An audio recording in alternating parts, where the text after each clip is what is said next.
안녕하세요, 뿌띠리치입니다. 제가 최근에 증권사 세미나를 다녀왔거든요. 이제 하반기 시장에 대한 전망 그리고 투자 전략을 좀 생각해 볼 수 있는 그런 자리였는데요. 거기에서 국내 시장과 미국 시장의 이런 이제 전반적인 이야기 외에도 추가적으로 얘기를 해주셨던 게 바로 월배당 포트폴리오에 관한 얘기였어요.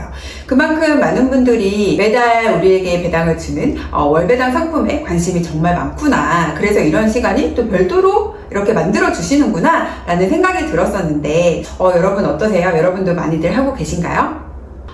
매달 월세 받는 느낌이 좀 들기도 하고 또는 월급을 2번 받는 느낌이 들기도 해서 인기가 정말 많아지고 있는 것 같아요. 월배당 ETF는 종류가 굉장히 다양한데 그 중에서도 역시 압도적 인기를 누리고 있는 건 커버드콜 ETF가 아닐까 싶습니다. 저도 실제로 투자를 하고 있거든요.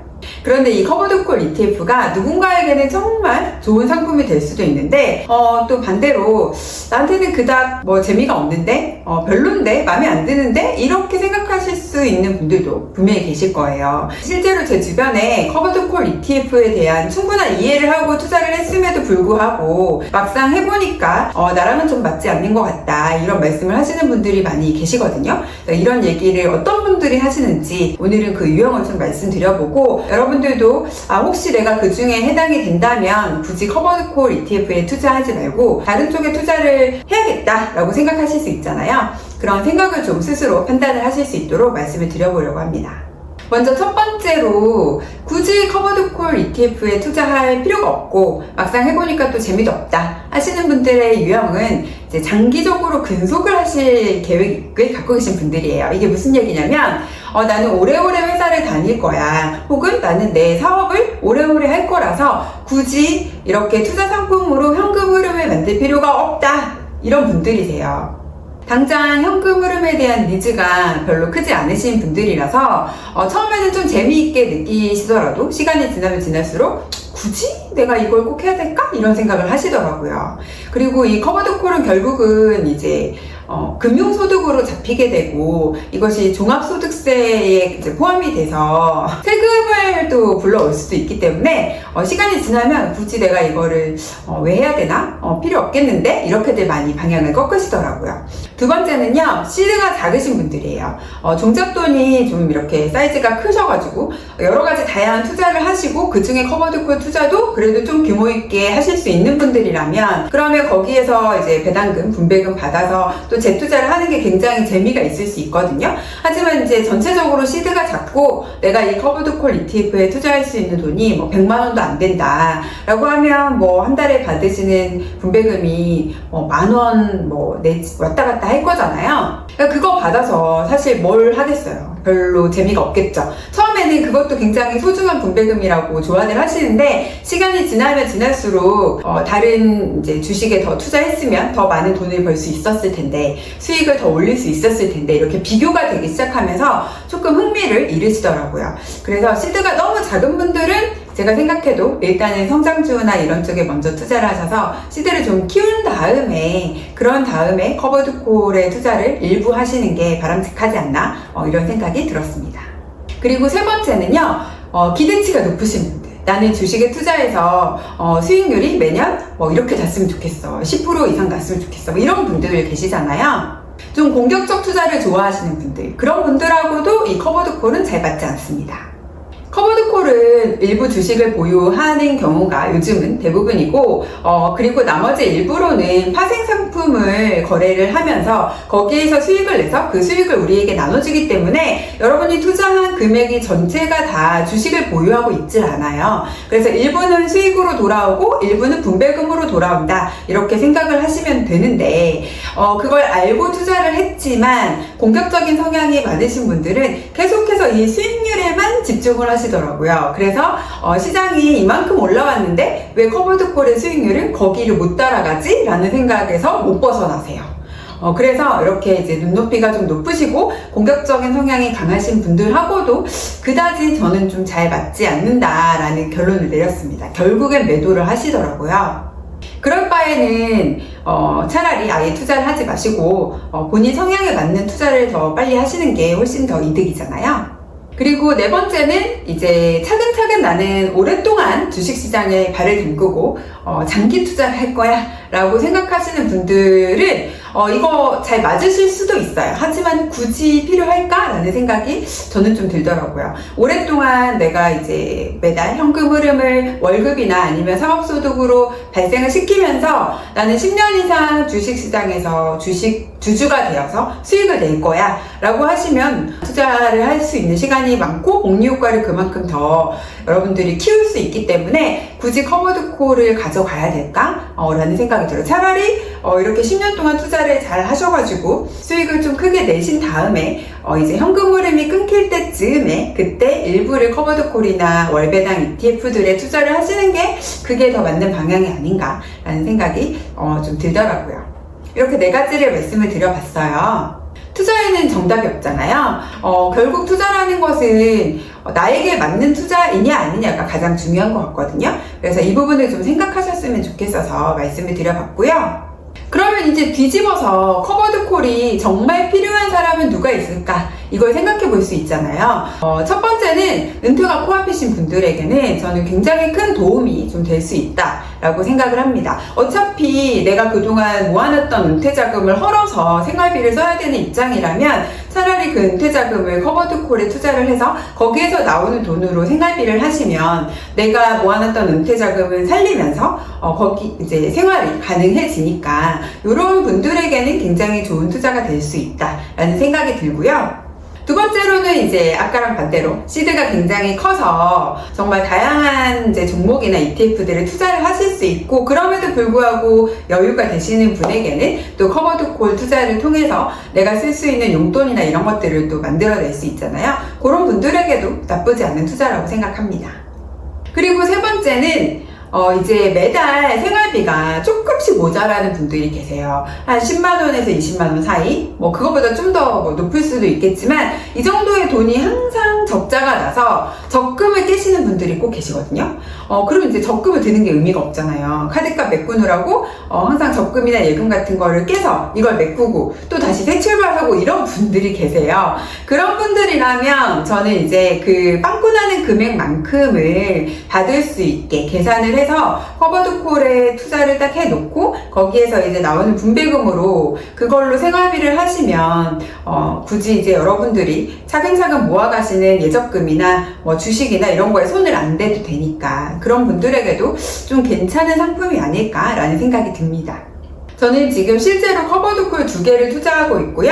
많은 분들이 제피나 제큐 같은 것들, 그리고 또 요즘 출시되고 있는 공격적인 커버드콜, 정말 놀라운 배당을 주는 커버드콜 진짜 많더라고요.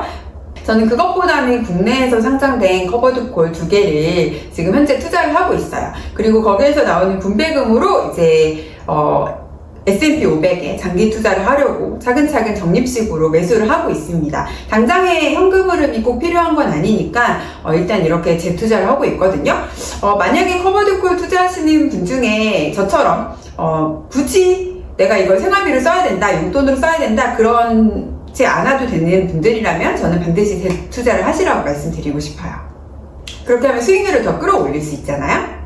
그리고 제가 이런 걸 하는 이유는 제가 해봐야 여러분들께 말씀을 드릴 수도 있고, 그리고 이제 나중에 저희 큰아이가 지금 고등학교 1학년인데 졸업을 하고 대학을 가게 되면 그때 5천만 원까지 증여가 가능하잖아요. 성인 자녀에게 10년에 5천만 원. 그래서 5천만 원 정도를 증여를 해서 커버드콜을 사주고 거기에서 이제 나오는 분배금을 우리 아이에게 용돈으로 줄 생각이에요. 그래서 제가 미리 해보는 것도 있습니다.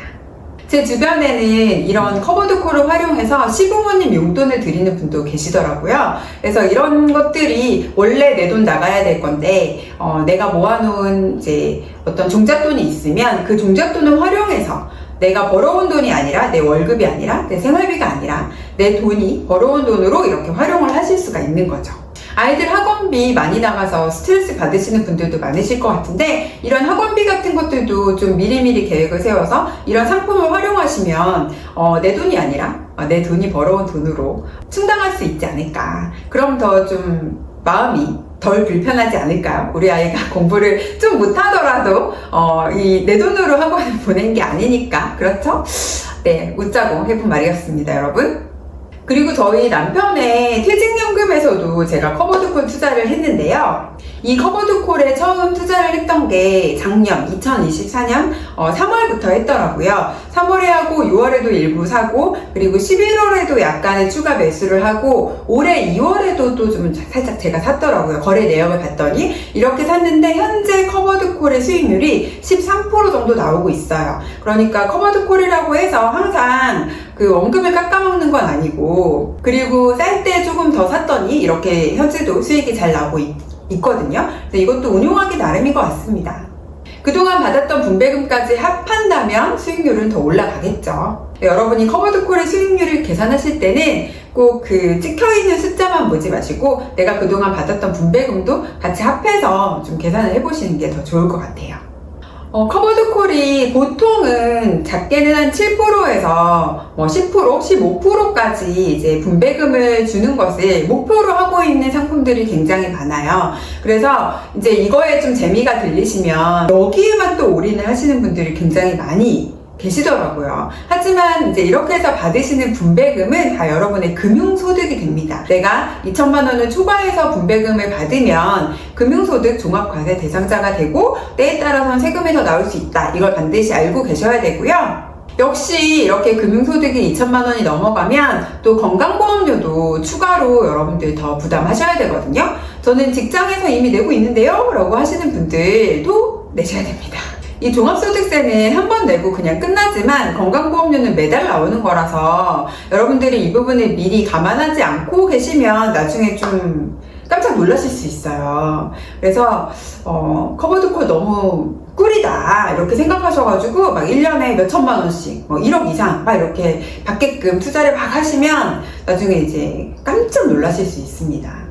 이 건보료도 꼭 체크하시고 투자를 하셨으면 좋겠고 당장 급하지 않으시다면 여러분들 연에 2천만 원을 넘게 이렇게 설계를 하지 않으셨으면 좋겠어요. 그 미만으로 받으시면서 약간 재미있게 즐기고 그렇게 받은 돈을 여러분이 좀 즐겁게 쓰시거나 가족과 함께 혹은 재투자를 하시거나 이렇게 활용을 하시면 투자가 좀 더 재미있어지지 않을까라는 생각이 듭니다. 여러분 투자는요 가장 중요한 게 목표를 여러분들이 먼저 세우셔야 돼요. 내가 이 재테크에 대한 목표가 무엇인지 내가 바라는 게 무엇인지를 정확히 알고 그 방향에 맞는 어떤 상품이나 이런 것들을 선택하셔야 돼요. 종목을 선택할 때도 마찬가지거든요.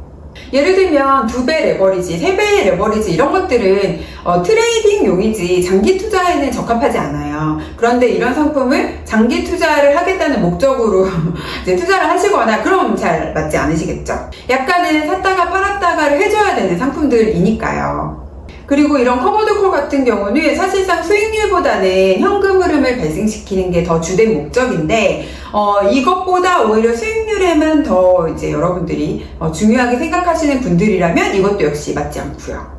그리고 이제 큰 수익률을 기대하면서 성장주에 막 투자를 하시는 분들인데 근데 안정적으로 수익이 나길 바란다. 이것도 좀 맞지 않잖아요. 원래 성장주는 변동성이 항상 큰 종목들이 대부분이고 그리고 또 일부 기업들은 흑자가 아직 아닌 그런 적자 기업인 경우가 많고 그런 기업은 아무래도 더 변동성이 크기 때문에 이렇게 여러분들이 내가 원하는 어떤 성향, 나의 성향과 그리고 내가 바라는 이 재테크에 대한 목적 이런 것들을 잘 여러분들이 미리 정해놓고 거기에 걸맞는 종목이나 상품을 선택하셔야 돼요. 근데 이제 그렇지 않으면 투자가 너무 내 뜻대로 흘러가지 않고 어렵고 심지어 재미도 없어지고 그렇게 되겠죠. 정확하게 여러분이 바라는 추구하는 목표를 정하고 거기에 맞는 상품을 선택하고 거기에 맞는 방향으로 여러분들이 재테크를 하셔야 됩니다. 제가 운영하고 있는 네이버에 카페가 있어요. 제린스 라이프인데 정말 재테크 초보자들이 모여가지고 한 10년 이상을 바라보고 투자를 하는 그리고 종잣돈도 만들고 짠테크도 같이 하고 이런 카페거든요. 거기에서도 저처럼 많은 분들이 이렇게 커버드콜 투자를 하고 계시고 받은 분배금으로 재투자를 하고 계세요. 인증도 굉장히 다양하게 해주고 계시거든요. 아무래도 시장이 떨어질 때는 매달 통장에 돈이 들어오는 사람들이 좀 더 잘 버티시더라고요. 태어나길 나는 멘탈 갑이다 이런 분이라면 상관없으시겠지만 그렇지 않은 분들은 소소하게 배당주를 사셔도 좋고 개별 종목 그렇지 않으면 이런 커버드 콜이라도 조금 발을 담그셔서 시장이 흔들릴 때 그때 나를 붙잡아 줄 수 있는 용도로라도 활용을 하시면 어떨까 싶습니다. 다른 사람들이 어떻게 투자하고 있는지 궁금하다 하시면 제린스 라이프에 오시면 되십니다. 제가 제린스 라이프 링크를 고정 댓글에 남겨 놓을게요. 그리고 이왕이면 오셨다면 여러분들도 같이 투자를 좀 해보시면 더 좋을 것 같아요. 대신 저희 카페는 그런 단타나 이런 것들은 제가 못하기 때문에 아무도 그런 얘기를 하고 있지 않고요.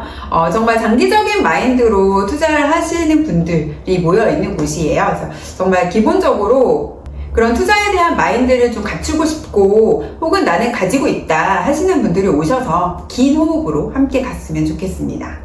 그럼 오늘은 이렇게 커버드콜 상품이 과연 나랑 잘 맞을 것이냐 그렇지 않을 것이냐 이런 것들에 대해서 말씀을 드려봤어요. 혹시 궁금하셨던 분들 투자 한번 해볼까? 라고 생각하셨던 분들에게 조금이라도 도움이 되었으면 좋겠습니다. 혹시 도움이 되셨다라고 하면 제 채널 구독과 좋아요도 해주시면 더 감사할 것 같아요. 그럼 저는 다음 시간에 또 다른 이야기로 찾아오도록 하겠습니다.